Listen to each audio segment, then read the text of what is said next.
Buenas tardes, mi nombre es Jaime Rodríguez del Colegio Central Piedra y es para la entrevista de Cátedra de Paz. Buenas tardes, ¿me repite su nombre? ¿Cuántos años tiene? 78. ¿Quién fue Jorge Eliezer Gaitán? Jorge Eliezer Gaitán fue un líder del Partido Liberal, en un momento en que la lucha se centraba entre el Partido Liberal y el Partido Conservador. El Partido Liberal estaba en ese momento simbolizando, representando a la gente más progresista de Colombia, la gente que estaba intentando transformar la realidad nacional del momento, dándole más importancia al desarrollo empresarial, al desarrollo capitalista en general. Y el Partido Conservador pues era el partido que, como su nombre lo indica, pretendía conservar todas las tradiciones que venían desde la colonia, desde la época en que los españoles controlaron y dominaron este país. Entonces, por ejemplo, los terratenientes eran la fuerza principal del Partido Conservador, ¿no? Los dueños de las grandes extensiones de tierra, explotaban a los campesinos pagándoles salarios miserables, no tenían prestaciones, ningún tipo de prestación. Los obreros también recibían un trato muy malo, los salarios también muy mal pagos, perseguían a los sindicalistas. Ignacio Torres Giraldo, que fue un gran líder, María Cano, que fue otra gran líder sindical, fueron perseguidos como si fueran criminales. En el 48 asesinan a Gaitán, lo asesinan porque la pelea estaba entre Gabriel Turbay, que era el representante de esa casta oligárquica. Gaitán fue capaz de hacer una cosa que hasta ahora no hemos podido hacer nadie más, que fue esclarecerle al pueblo colombiano en donde radicaba la causa de sus principales desgracias. Gaitán fue capaz de mostrarles cómo los hombres más ricos de Colombia eran liberales o conservadores, y eso es lo que él llama la oligarquía liberal conservadora. Y unió al pueblo contra esa oligarquía liberal conservadora. Entonces Gaitán logró que todo el pueblo de los dos partidos se uniera con él y lo respetara a él. El rival de él fue Gabriel Turbay, que era la lucha dura que había por el poder en ese momento. La Iglesia Católica, entre otras cosas, que era la única iglesia que había en América, en Colombia específicamente, estaba casada con el Partido Conservador, porque la Iglesia Católica era una iglesia de terratenientes también, ¿no? Los requisitos para pertenecer a la jerarquía de la iglesia era tener propiedades, propiedades a la iglesia. Entonces los sacerdotes en muchos casos tomaron partido político, apoyando al Partido Conservador.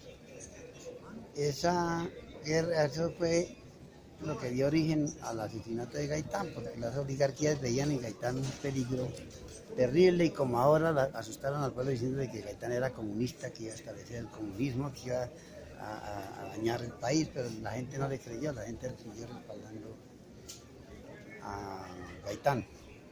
Lo asesinaron en el 48 y eso dio origen a una guerrilla liberal que se levantó contra el Estado, contra el gobierno. Y esa guerrilla después se transformó en la guerrilla izquierdista, en la FARC y en todo este tipo de guerrillas que hoy estamos viendo. Eso como para que sepan que la guerrilla no nació porque sí, nació porque las injusticias en Colombia se han mantenido por siglos. Hoy en día estamos mejor de lo que estuvimos en esa época, claro. Hay más gente con oportunidades, más gente trabajando, más desarrollo económico, pero aún sigue mucha gente del pueblo sufriendo, ¿no? Sin trabajo, en condiciones de atención médica, etc. Lo importante ahí es entender eso, entender que las guerras se dan como consecuencia del abandono del Estado frente a la población. Y cuando la gente no encuentra salidas, pasa lo que tenemos hoy en día.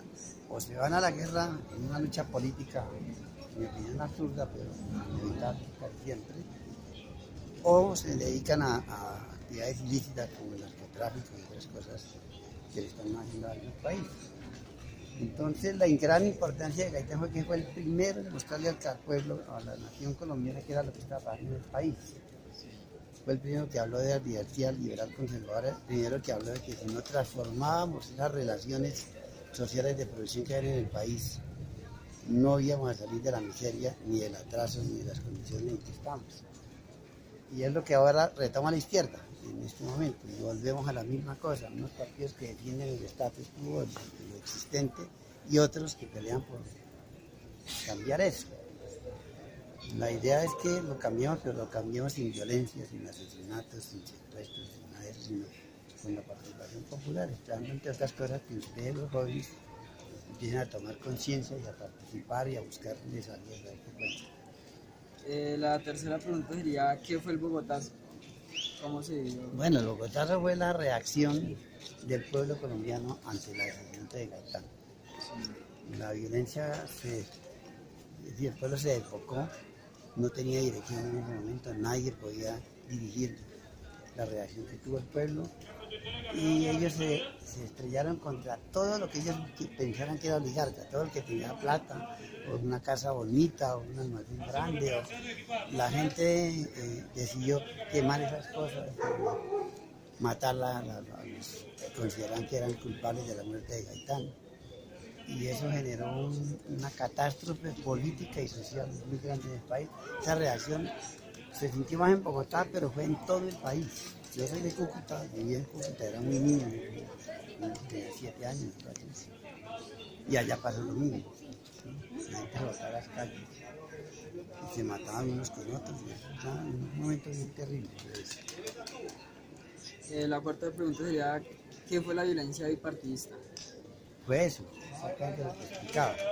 Los dos partidos, y históricamente eso ha pasado en el mundo, ¿cierto? El tránsito del feudalismo al capitalismo fue un tránsito doloroso en todas partes.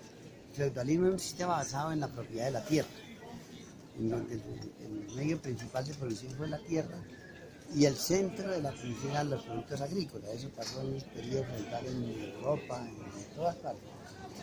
Aquí pasaba lo mismo, aquí tenemos un feudalismo además agravado por la colonia, por el hecho de que éramos semicolonizados, salimos de los españoles, entraban los ingleses, los franceses y por último los gringos. ¿Sí? Entonces seguimos dependiendo y eso ha generado reacciones terribles. Los dos partidos se dividieron porque los conservadores, como les explicaba, defendían esas tradiciones coloniales, la propiedad de la tierra, todo ese tipo de cosas, y se oponían a las reformas para impulsar el capitalismo, mientras que el Partido Liberal hacía lo contrario, impulsaba el capitalismo, impulsaba la transformación. Esa transformación se dio porque hoy tenemos una sociedad semicapitalista, ¿no? en Colombia, y pues estamos esperando que nuevas fuerzas surjan y nuevas fuerzas impulsen un nuevo cambio, sin esa violencia que ya vivimos. La quinta sería, ¿su familia vivió esta violencia? Claro, toda mi familia. En mi casa incluso había divisiones porque no eran conservadores, no eran liberales. Mi abuelo, por ejemplo, era conservador, mi abuela era liberal, mi papá era liberal. Eso fue una cosa terrible, y eso después, el 9 de abril, en los pueblos se persiguió a la gente y se asesinaban. Los liberales mataban conservadores, los conservadores mataban liberales. Es una época de mucha tristeza, de mucho dolor y de mucho miedo. Yo era muy niño y apenas veía a los chulavitas, que eran una especie de paramilitares de la época, paramilitares a favor del gobierno. Uno los veía e inmediatamente sentía miedo. Por ejemplo, yo muy chiquito estaba reclamando la leche que se la compramos a un campesino en los patios, en un pueblo de Santander. Y yo estaba ahí recogiendo eso cuando llegaron los chilavitas. Al señor, un señor Ordoño, me acuerdo que era el apellido, le bajaron el cuadro de Gaitán, porque ellos en lugar de Sagrado Corazón tenían ahí un cuadro de José Luis Gaitán. Lo bajaron, lo pusieron en el suelo, delante de todo el mundo, se orinaron ahí encima del cuadro. Porque el señor protestó, le dieron como 4 culatazos, casi lo matan. A mí me cogieron así, sino que mi papá era empleado del ejército. Y la señora dijo, no lo toquen porque es empleado del ejército. Entonces me dijeron, chino granijo, y no sé qué, váyase. Pero, qué pena.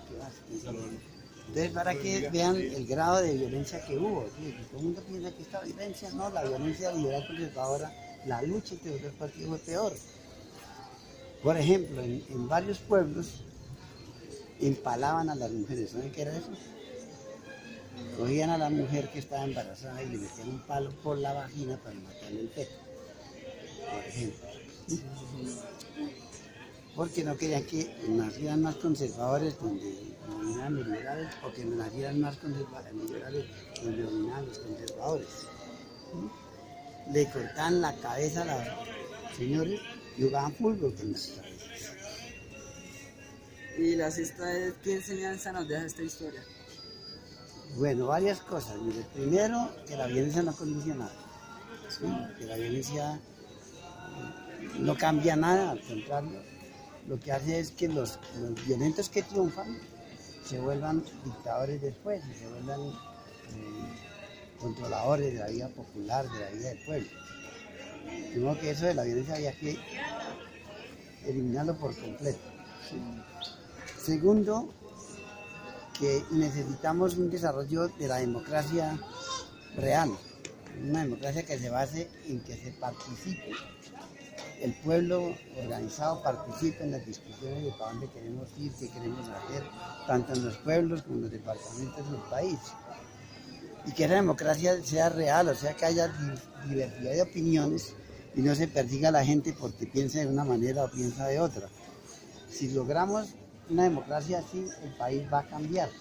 En eso hay ejemplos, por ejemplo, Suecia. Suecia es un país demócrata de verdad, ya la gente puede vestirse como quiera, pensar como quiera, creer como quiera, y a nadie lo persiguen por eso. Y el que ganó las elecciones las ganó, y gobierna y los demás simplemente respaldan eso. Entonces la segunda cosa es esa, necesitamos desarrollar una democracia auténtica, una democracia verdadera, no este reunido que tenemos acá, que son elecciones compradas, elecciones en base a la plata y no en base a la idea, no en base a la organización de la gente. Eso es la segunda lección. Otra tercera lección es que necesitamos una transformación cultural, que nosotros dejemos de creer en las verdades absolutas, por ejemplo, y empecemos a entender que esas verdades las construye el ser humano en su relación con el medio, y que esas verdades son verdades mientras se descubre otra cosa nueva. Digo que no son absolutas, son modificables y el tiempo las va modificando de hecho. Entonces necesitamos que entendamos eso como base de la transformación cultural, que